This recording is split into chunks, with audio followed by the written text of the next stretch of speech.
Paano nga ba natin ginagawang biodegradable mat ang rice straw at coco peat? Sa episode na ito, ipapakita ko sa inyo ang step-by-step na proseso. Kasama kung paano kumikilos ang ating natural binder para pagdikitin ang lahat. Una, ihanda natin ang mga materyales. Dapat tuyo at pino ang rice straw para mas madali itong ihalo. Ang coco peat naman ay dapat tuyo rin at malambot ang texture. Sinusukat natin ang bawat sangkap batay sa volume o ratio. Karaniwang pinababalanse natin ang lakas ng straw at kakayahan ng coco peat na maghawak ng tubig. Sunod, ihahanda natin ang binder. Ito ang nagsisilbing pandikit ng ating mat. Ang ginagamit natin ay cassava starch, isang natural at biodegradable adhesive. Hinahalo natin ang cassava starch sa tubig, tapos pinapainit o hinahalo hanggang ito maging malapot at malagkit.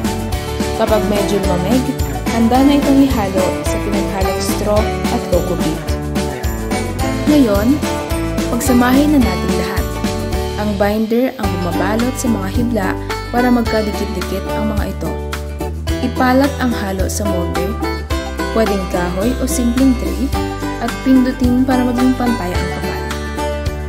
Pagkatapos, patuyuin ito sa ilalim ng araw sa isang maayos na lugar.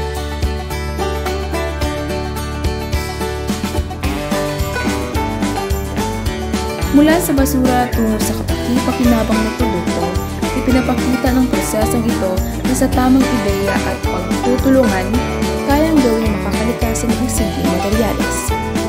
Sa susunod na episode, tatalakayin natin ang mga gamit at benepisyo ng biodegradable mat, kung paano nakakatulong sa mga magsasaka, sa lupa, at sa ating kapaligiran. Huwag kalimutang i-share, i-like, at i-follow para sa susunod na bahagi ng ating eco journey.